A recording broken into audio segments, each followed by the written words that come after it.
O Senhor, clemente, bondoso, fiel, compassivo, é um Deus que quer semear. Essa é uma palavra forte da liturgia hoje. Semear o seu reino no coração e na vida de cada um de nós.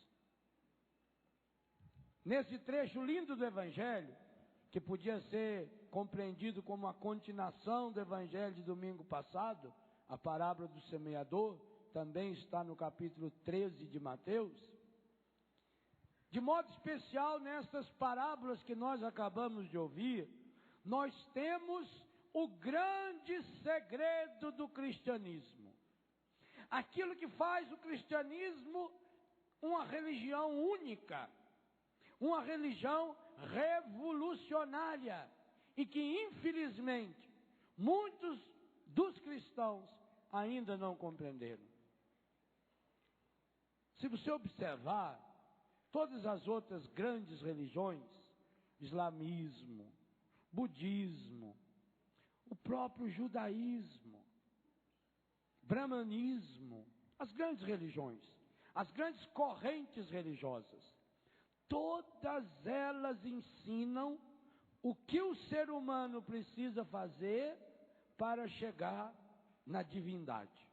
Todas elas ensinam isso. Tanto que os seguidores, por exemplo, do budismo, que associaram na modernidade o espiritismo, vão falar da reencarnação. Como o budista fala, da transmigração de almas. Vai passando estágio, estágio, estágio, até chegar lá. O hinduísmo acredita tanto nisso, que chega a adorar a vaca. Porque para eles a vaca é o último estágio antes de se perder completamente na divindade. Enfim, todas as religiões ensinam como fazer para que o ser humano saia do humano e chegue ao divino, menos o cristianismo. Você teria coragem de fazer as comparações que Jesus fez do reino de Deus? Aí nós entendemos o porquê. Nem Maomé, nem Siddhartha Gautama, o Buda, nem nenhum fundador de religião teve coragem de fazer isso. E claro que jamais teria, por um motivo muito simples: nenhum deles era Deus. Só Deus pode se fazer tão pequeno. Ao contrário dessas correntes religiosas todas, que são caminhos de sair da terra para chegar no céu, Jesus veio inaugurar um modelo aonde o céu chega na terra. Que coisa espetacular! Cristianismo é o caminho usado por Deus para se fazer gente. A verdade fundamental do cristianismo, a revolucionária verdade do cristianismo, que nós rezamos todos os dias quando rezamos o Ângelus do Senhor: o Verbo de Deus se fez gente e habitou entre nós. Gente, essas comparações no Evangelho de hoje e tantas outras que Jesus fez, se ele não tivesse feito, você acha que a igreja tinha coragem de inventar? O reino dos céus é semelhante a um pai de família que semeou a semente do trigo no seu campo. O reino dos céus é semelhante a um homem que semeou um grão de mostarda. Mostarda parece até um tempero insignificante, ao menos para a nossa cultura. Que é uma sementinha de nada, do tamanho de um grão de trigo, e a árvorezinha fica desse tamanho assim. Os passarinhos vêm até fazer ninho ali. Não vão pensar também que Jesus falou que foi a maior árvore, pensar que é maior do que um eucalipto. Maior do que as outras hortaliças, fica desse tamanho, não exagera também. Não vai pensar que é uma mostarda de Itu. Hã? Olha lá, olha o dono das mostardas lá. Jesus diz, o reino dos céus. As senhoras não precisam ficar chupando o dedo. Porque senão pensam, o reino do céu é só igual o homem que semeia. O reino do céu. Para evitar essa ciumeira, que seria normal entre as senhoras. Não? Uai, eu achei uma boa. Vocês não gostaram da comparação de Jesus? Não. O reino dos céus é semelhante a uma mulher que coloca fermento na massa. Aquelas que sabem fazer bolo e pão. Senão não se compara. Como é que Jesus pode comparar coisa tão grande com coisa tão pequena? Pensa. O reino dos céus. O reino dos céus é grande. É a casa de Deus. O reino dos céus se compara ao que mesmo? Ao fermento? A mulher, preste atenção. O bonito da comparação de Jesus não é nem a pequenez do fermento. O reino dos céus é como uma semente de mostarda que um homem pega e semeia no seu campo. O reino dos céus é como o fermento que uma mulher pega e mistura com 3 porções, dá até a quantidade. Se a senhora não souber agora, já está sabendo como fazer. Com 3 porções de farinha, até que fique tudo fermentado. Não é o fermento isolado que é comparado ao reino de Deus. Não é a semente de mostarda isolada que é comparada ao reino de Deus. Mas é o gesto, o ato do ser humano. E aqui veja, para não ter ciúme mesmo. Masculino e feminino. Qual é a outra religião que prega a igualdade de comparação com o reino do que o cristianismo? E principalmente o catolicismo. Que coisa estupenda. Aliás, o que mais impressiona em Jesus é por isso. Jesus é capaz de... e hoje também não tem flor aqui. Está lá para trás. E aí ia ficar louco não ter flor. Jesus é capaz de olhar para essa flor, para essa vela, para o pano desse altar, para essa mesinha, e para cada um de nós, e estabelecer ali um vínculo com o reino de Deus. Gente, como é que Deus tão grande, com o infinito do seu reino, pode se fazer tão pequeno? Com um único objetivo: caber dentro do nosso coração. Eu já contei essa historinha, está num dos meus livros, que um repórter saiu fazendo uma pesquisa. Quem é Deus para você? E ele foi entrevistando muita gente. Aí falaram para ele que ali naquela cidade tinha um diácono, teólogo, um senhor já de idade, casado, pai de família, um homem que era uma sumidade, um homem que sabia tudo a respeito de Deus, um doutor em Deus. Então ele foi até aquele senhor, estava lá a família esperando na sala, o avô, né, ele, a esposa, o filho, o netinho, todos ali esperando o repórter, né, tomaram até banho para dar entrevista, para gravar.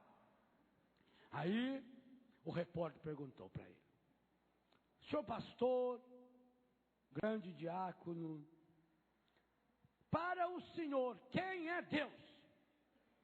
O homem ficou de pé. Para falar da divindade, é preciso a entonação correta. Deus é o Espírito perfeitíssimo e eterno, Criador do céu e da terra, de todas as coisas visíveis e invisíveis. Deus é o princípio que tudo move, o motor que move tudo e não é movido por nada nem por ninguém. Deus é um conceito que extrapola os parâmetros da lógica formal. Porque na sua imanência Deus é transcendente. E na sua transcendência Deus é perpétuo e continuamente imanente. Porque Ele é o movimento do devir, sem nunca movimentar nada, porque movimenta tudo. O homem ficou impressionado. Que coisa!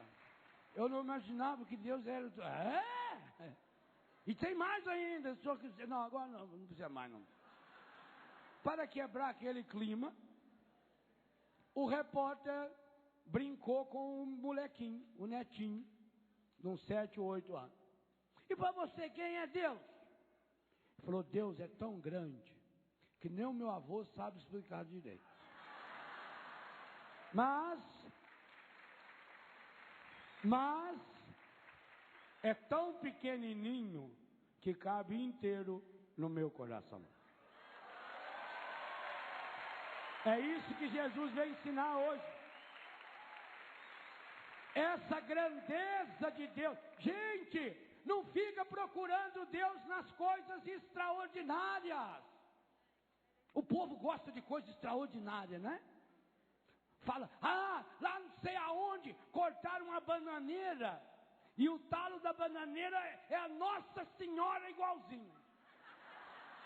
Já vai ter a fila da Nossa Senhora da bananeira. Já vai ter gente vendendo bananinha com formato de Nossa Senhora. E já vai ter procissão, já começa a ter milagre. Milagre é uma coisa medonha, né? Está acontecendo muito milagre lá, Nossa Senhora. E vai, filho, vai. Rebentou uma pedra não sei aonde, e o formato da pedra olhando, porque olhando forçado, você vê o que você quiser. Forçando, parece a ponta da asa do Espírito Santo. Pronto. Já começa, mano, manifestação. Vi falar, inclusive, que o sol para, a pessoa fica... Lá no Ceará, o povo foi tudo no Canidé, lá teve gente que ficou quase cego. Porque falou que o sol parava. Aí o sujeito falava, meio-dia, fica olhando para o sol. Gente, você olhar diretamente para o sol, você vê Nossa Senhora andando de bicicleta. E depois fica cego. Isso é um absurdo. Esse não é o Deus de Jesus. Esse Deus espalhafatoso. Não. Alguma coisa está errada. Jesus, olha aqui o Evangelho. Palavra da salvação está escrito. É Jesus que está dizendo, sabe? Não fica procurando o reino de Deus lá na pedra, não sei na onde, não. Católico não precisa fazer a peregrinação de subir lá Santiago de Compostela para encontrar com Deus. Não. Católico tem Deus dentro do seu coração. Leva Deus dentro. Isso é certeza da nossa fé. Padre, então para que a gente vai na Canção Nova? Para que a gente vai na Aparecida do Norte? Não deve ir mais? Muito pelo contrário. Quanto mais você puder ir nesses santuários, louvado seja Deus. Mas é para alimentar o Deus que está dentro de você. Essa é certeza da nossa fé. Deus mora dentro do meu coração. E que coisa fantástica. Por que Jesus ensinou isso? Porque agora ninguém tem desculpa para dizer que não se encontrou com Deus. Ninguém tem desculpa. Você não precisa ir buscar Deus não sei aonde. Porque a hora que a senhora não faz o pão, mas a senhora cozinha arroz. O reino dos céus é como uma senhora que pega uma concha de arroz, lava, deixa ele secar, depois coloca na panela um alhozinho, pouquinho de banha,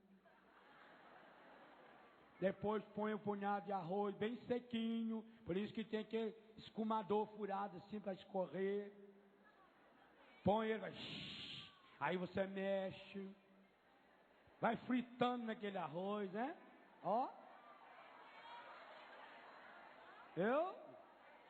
Aí você coloca o dobro de água quente quente, para prestar, né, mãe? Eu aprendi com a minha mãe, ó. Aí não precisa mexer mais, não. Aí só tampa, fogo baixo. O reino de Deus. O reino de Deus é como uma senhora pegando a sua vassoura e varrendo a sua casa. É isso que Jesus está ensinando, sim. É lá que você vai rezar. Eu não acredito em gente que só reza na igreja, em acampamento, em grupo de oração. Lá, planta bananeira no Espírito. Reza em todas as línguas possíveis e imagináveis. Mas não reza a língua do amor em casa, que todo mundo entende. Só pena. Jesus está dizendo, o reino de Deus compara com um arroz. Só está lavando o banheiro, lavando o vaso sanitário. O reino de Deus é como aquela senhora, aquela jovem, aquele jovem que pega uma vassourinha e lava o vaso sanitário. Isso é o reino de Deus. O reino de Deus é feito qualquer trabalho humano, masculino e feminino. Significa que aquilo que eu faço, seja lá o que for, aí está uma semente do reino de Deus. Agora observe bem, em todas as parábolas Jesus sempre coloca a palavra semente. Porque a semente você leva dentro do bolso. Eu tenho na minha casa 22 pés de flamboyance, que eu levei da casa da minha irmã Zanete. Estava saindo da casa dela, apanhei lá em frente lá do flamboyante, a semente, tirei e pus no bolso, levei no meu bolso. Você olha lá em casa hoje, uma árvore grande, os outros um pouco menor, estava no meu bolso. E quando? Quando era semente. O reino de Deus é semente, significa isso, que é você que vai fecundar. Pensa na semente de ontem. É você que vai, agora com a honestidade, com a coragem, com a força, com a persistência, com a perseverança, é você que vai ajudar essa semente transformar-se em flor, em fruto, em árvore frondosa. Aonde você estiver, fazendo o que você estiver, se trabalha no escritório, o reino de Deus é como aquela moça que está digitando no computador. Agora, para transformar o que eu faço em reino de Deus, eu preciso entrar na mística de Jesus. E aí que coisa fabulosa. A mística de Jesus hoje parte de uma certeza. Finalzinho da primeira leitura. Última frase da primeira leitura. A certeza de que de Deus não poderá vir nada que não seja lindo, nada que não seja maravilhoso. Só o que presta vem de Deus. Aqui está uma tradução espetacular. Assim procedendo, ensinaste ao teu povo que o justo deve ser humano. Olha que coisa linda. A coisa mais importante que a gente precisa ser é humano.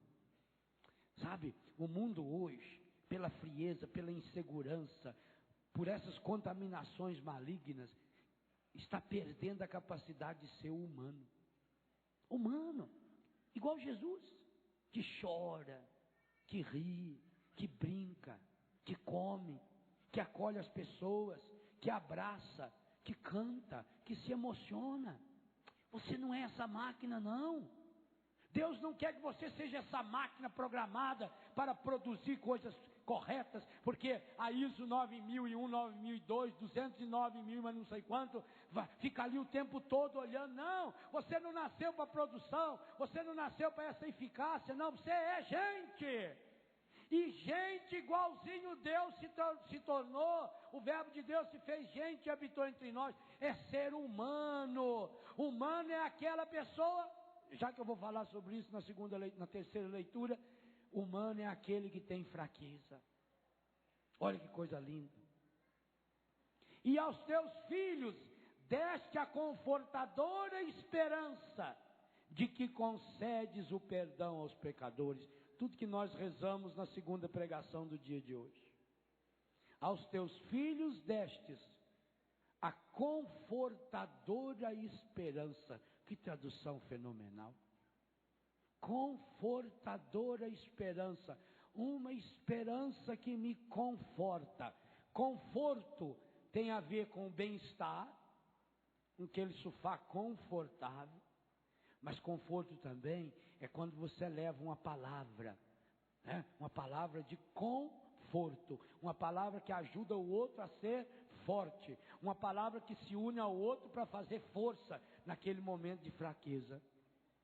Fraqueza, que a terceira leitura, segunda, mas terceira, porque tem o Salmo que também é leitura, da carta aos Romanos.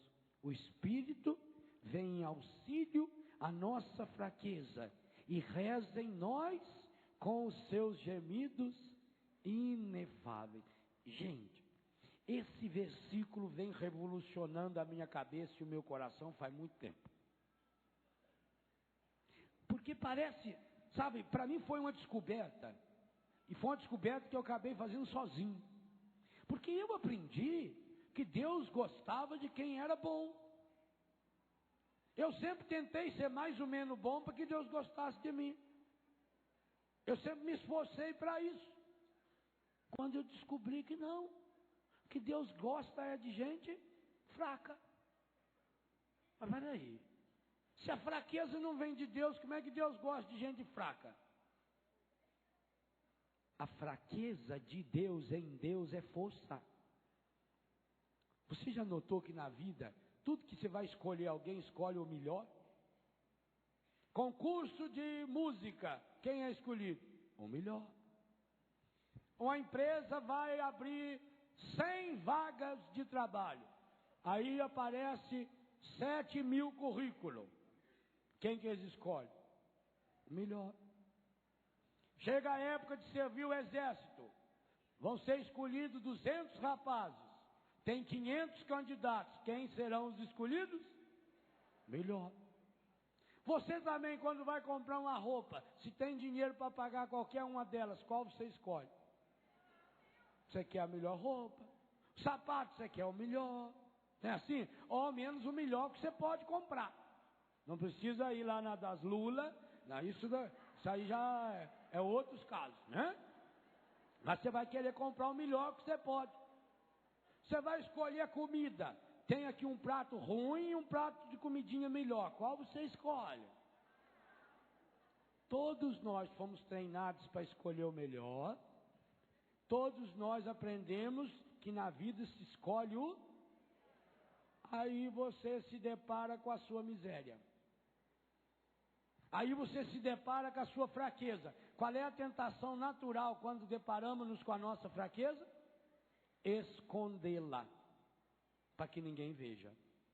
Aí criamos máscaras e colocamos essas máscaras, porque nós precisamos ser amados. Eu preciso que você me ame. E o mundo não nos ama. O mundo ama a imagem que tem de nós. As pessoas não amam a gente. Já contei isso, está no meu livro Saborear a Vida, onde eu digo: as pessoas gostam de mim e de você do mesmo jeito que nós gostamos de papel higiênico. Sabia disso? Papel higiênico é o bicho mais orgulhoso que tem na face da terra. Eu tenho feito uma pesquisa já há muitos anos sobre papel higiênico. Você entra no supermercado, onde está o papel higiênico? Numa ala exclusiva, só dele, VIP. Enfileirado ali um por cima do outro, em pacote de 2, de 4, de 8, de 16. Aquela filona. Aí você pega o papel higiênico, põe no carrinho e vai lá pegar melancia e põe em cima?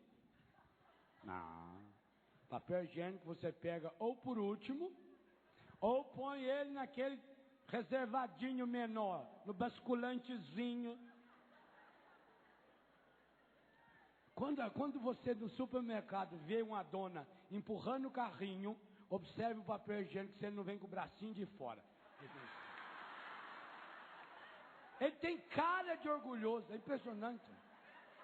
Olha nele, para depois não falar. Aí ele fica o bracinho de fora. Na hora de passar na conta, ele também é o mais orgulhoso. O molequinho lá já põe ele à parte, num outro sacolinha. Ele vai rindo.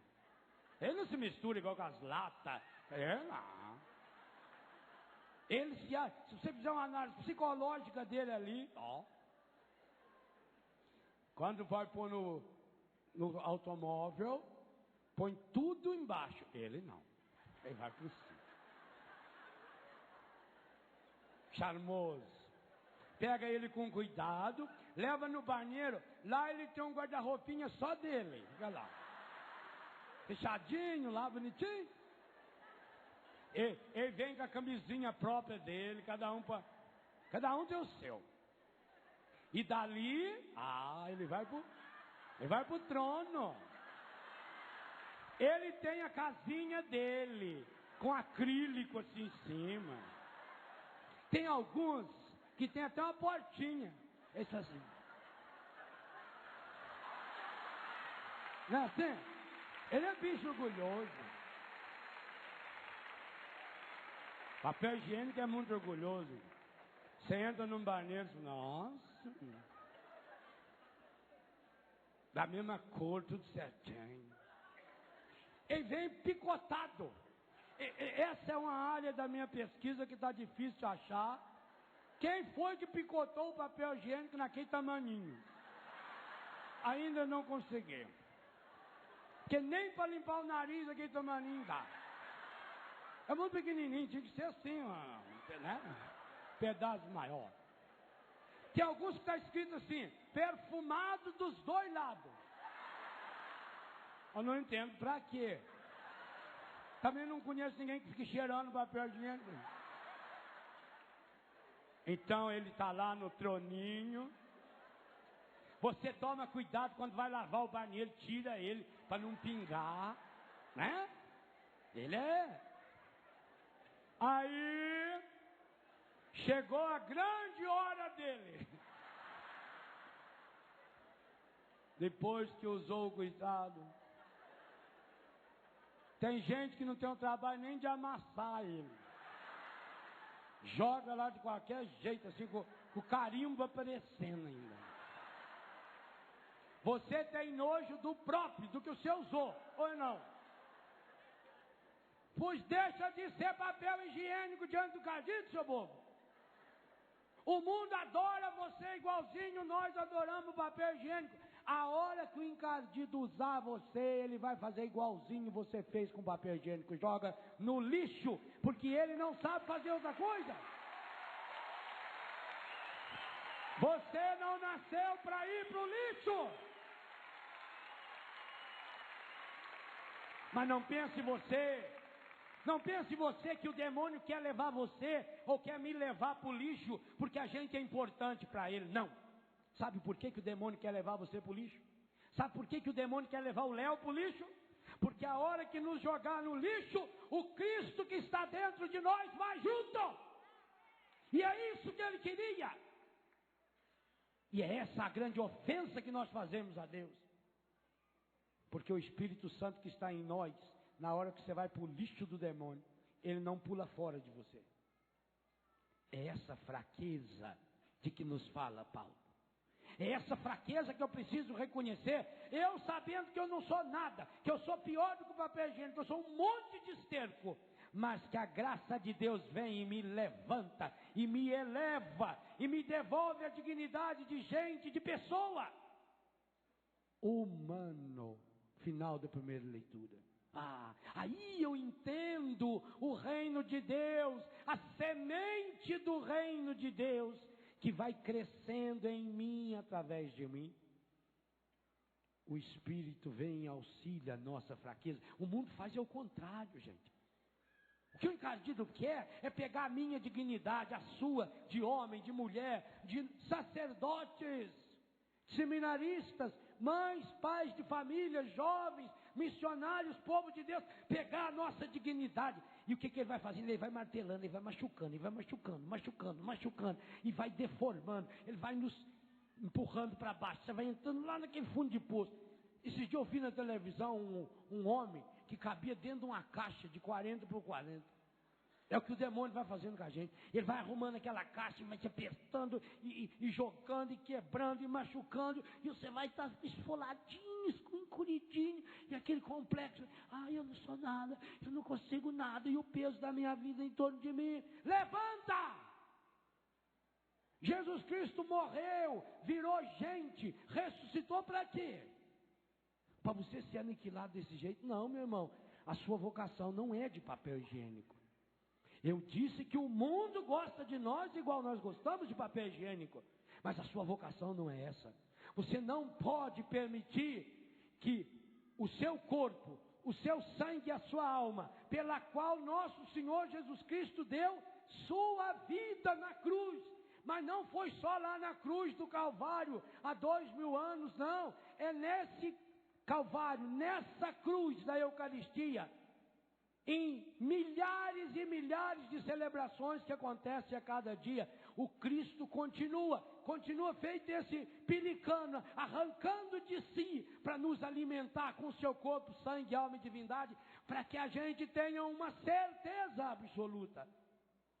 Por menor que eu tenha chegado, em consequência dos meus pecados, a graça de Deus veio ao encontro da minha fraqueza.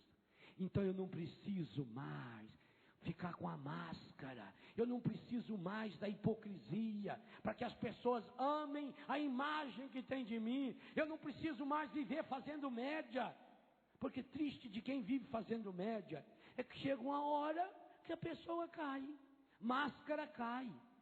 Por melhor que seja a máscara, ela cai. Por melhor que seja a cola do rótulo, ele cai. Não adianta, meu irmão, minha irmã, a gente precisa parar de ser fingido diante de Deus, porque senão essa semente do reino que foi semeada e que você é chamado a semear, Deus está querendo transformar tudo que você é, tudo que você faz, em semente do reino, feito grão de mostarda, feito fermento, feito mais do que isso. Na explicação da parábola, há uma frase fenomenal no final do Evangelho.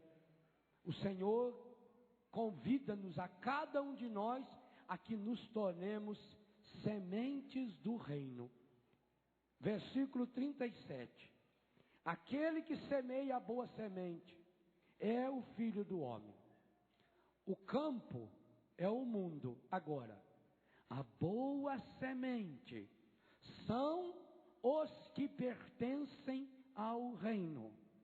A boa semente são os que pertencem ao reino. E o joio são aqueles que pertencem, é até bom ler inteiro, o joio são aqueles que pertencem ao inimigo. O joio são os que pertencem ao maligno. Você precisa se transformar cada vez mais em semente do reino. Significa que aonde a gente chegue, com as nossas palavras, com os dons que Deus nos deu, e a cada um aqui tem muitos dons. Você tem muitos dons de Deus. Deus não se deixa vencer em generosidade. Você é a imagem e semelhança de Deus. Você é uma pessoa cheia dos frutos do Espírito. Você é cheio dos dons. Você é cheio dos carismas. Você é sal da terra. Você é a luz do mundo. A palavra não diz você pode vir a ser. A palavra não diz você um dia vai se transformar. Não, você é. Então peça a Deus a graça de transformar-se naquilo que você é. Filho e filha de Deus, semente do reino de Deus. Mas a semente do inferno também são pessoas. E muitas vezes nós somos. Muitas vezes nós semeamos o inferno por onde nós passamos. E pena é quando nós fazemos isso em nome de Deus. Porque nós não percebemos o Deus que está agindo no cotidiano da nossa vida. Num dos meus livros, Rezando a Vida, eu tenho um capítulo, 2 até, especialíssimos. Um descrevendo cada parte do corpo humano e mostrando como é que a graça de Deus atua. Desde o cabelo, cabeça, tronco, membro, braço, perna, pé. E a segunda parte, como é que a graça de Deus atua na sua vida, no cotidiano da sua vida. Terceiro capítulo, desde a hora que você levanta, no tomar o banho da manhã, no café da manhã, no ir para o trabalho, durante o dia todo, e termina com um capítulo sobre o sono, para dormir melhor, para mostrar que o reino de Deus vai acontecendo, pode acontecer em sua vida, desde que você levanta até a hora que você dorme. O segundo capítulo do livro, desde o dedão do pé, a ponta do seu cabelo, passando pelos seus órgãos genitais, pelas entranhas, não há parte do meu corpo que não seja tocada pela graça de Deus e cujo dedo de Deus não esteja presente. E o primeiro capítulo, a minha vida inteira, a minha história, desde que eu fui gestado. Aliás, se pensar no esquema que está no livro, é aquilo que está na carta aos Efésios, desde antes da fundação do mundo, passando por toda a sua história. Eu não ponho pano quente na sua história, como Deus também não põe. A sua história, a minha história, a nossa história, a história de cada um de nós, ela tem marcas negativas? Tem. E quem não teve essas marcas negativas, jamais se torna humano. Jesus também teve marcas negativas, teve experiências profundamente negativas, mas como nós falamos ontem e hoje retomamos, jamais ele se afastou da graça de Deus. Nós também não precisamos nos afastar da graça de Deus. Eu posso reler a minha história em Deus, eu posso reler a minha história a partir da história de Deus, descobrindo uma coisa maravilhosa: sua história é sagrada. Que coisa linda o Evangelho de hoje diz para mim e para você. Hoje, Jesus quer olhar para cada um de nós, falar o nosso nome. Léo, fala o seu. Sua história é sagrada. Muito fraquinho. Vamos exercitar melhor. Pergunta o nome da pessoa que está do seu lado. Aí você vai falar para ela. Você não está do meu lado. Fala para mim. Fala aí para essa pessoa. Diga o nome dela. E diga: Natal, sua história é sagrada. Nazaré, sua história é sagrada. Sua história é sagrada. Sua história, Márcia, é sagrada. De cada um. Padre, sua história é sagrada. Sua história é sagrada. Essa é a verdade que o Evangelho hoje quer dizer para mim e para você. É por isso que você pode mergulhar cada dia mais a sua vida no coração de Deus. É por isso que Deus quer curar você. Para você sair daquele buraco, daquele processo de apequenamento. Entenda bem a fraqueza contrária à fraqueza do mundo. Gente, aliás, o Evangelho diz, São Paulo reafirmou algumas vezes isso: aquilo que para o mundo é fraqueza, para Deus é força. Ao longo da história, como Deus chamou os homens e as mulheres fracos. Aliás, cita o caso de um forte que foi chamado. Está no livro Corações Curados. O livro inteiro conta isso. Acha na Bíblia um único caso. Só um. E eu como a Bíblia. Acha na Bíblia um caso em que Deus escolheu o mais forte. Nenhum caso. Nenhum caso. Desde o Gênesis ao Apocalipse, os escolhidos de Deus foram sempre os fracos. Os escolhidos de Deus foram sempre os piores. Olha aqui, vai ver. Eu falo isso de cadeira. Falo com autoridade. Se há uma coisa que eu sou grande, é na pequenez do meu pecado. E você também.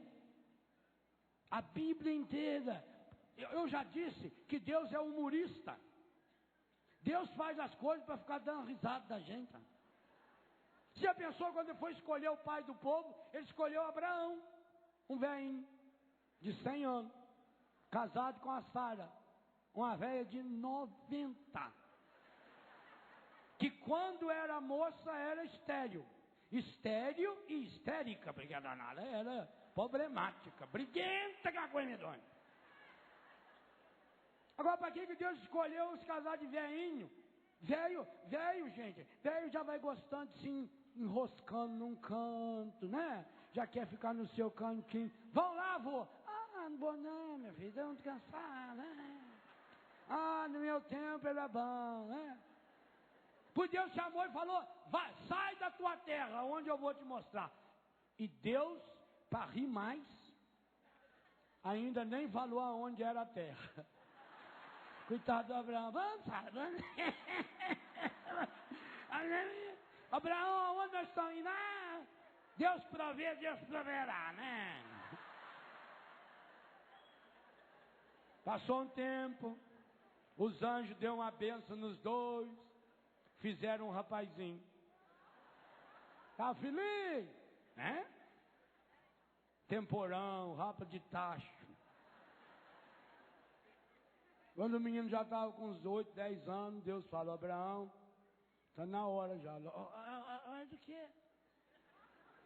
Leva o rapazinho para cima do morro, mete a faca nele. Abraão não podia nem falar minha Nossa Senhora, porque Nossa Senhora não era conhecida ainda na época. Já veio muito depois. E o que Abraão faz? O velhinho estava... Ele não aguentou nem levar a lenha. Teve que ser o rapazinho que levou a lenha. Rapazinho que aquele cargueirinho de lenha nas costas. E o Abraão, vamos, minha filha, vamos. Aonde nós estamos indo, pai? Não. Agora chegar lá, nós sabe, né? Olha a fraqueza. Vocês imaginam alguém olhando o velhinho Abraão subindo com o rapazinho com aquele tanto de lenha nas costas? O Abraão com aquele facão não aguentava nem segurar a faca. O que eles imaginavam? Será que imaginaram que a figura mais linda do Deus Pai, que é capaz ele sim de dar o seu filho para ser sacrificado no mesmo lugar? No mesmo lugar? Aonde Abraão levou Isaac para ser sacrificado é o lugar aonde 3.000 anos depois Jesus, o Filho de Deus, porque o pai não deixou Abraão matar o seu filho, mas foi capaz de matar o dele, para que nós não morrêssemos mais no pecado. Olha a fraqueza de Deus, olha a fraqueza, quando Deus chama Moisés, o gago, o homem que ia falar a lei para o povo, um gago, um coitado, assassino. Lemos a história dele semana passada, um pedaço essa semana. Assassino, um homem frustrado, humanamente falando. E assim, todos os personagens da história, própria Maria, eis a serva do Senhor. Quem sou eu? Uma menininha pobre de Nazaré da Galileia. Tanto que o Bartolomeu vai dizer, pode vir alguma coisa que preste de Nazaré? Pode. De Nazaré pode. Vem a Maria de Nazaré e vem Jesus o Nazareno, o nosso Senhor e Salvador. É na pequenez. Mas essa pequenez, meus irmãos, não é a pequenez que o mundo gosta. Não é o processo de humilhação, de deixar-se pisotear, não. É uma pequenez interior, aonde você reconhece suas fraquezas, aonde você reconhece suas limitações, porque descobre, minha fraqueza e minha limitação não é obstáculo para que a graça de Deus se realize em plenitude em minha vida. Então eu não preciso mais esconder os meus pecados. Qual é a pior fraqueza sua? Sei lá, a pior fraqueza sua são os seus pecados. Não tem outro jeito. Pois nem os seus pecados são motivos suficientes para condenar você. Eu não sei qual é o seu pecado. Você pode ter todos os pecados que acha que já teve. Nenhum deles é suficiente para condenar você.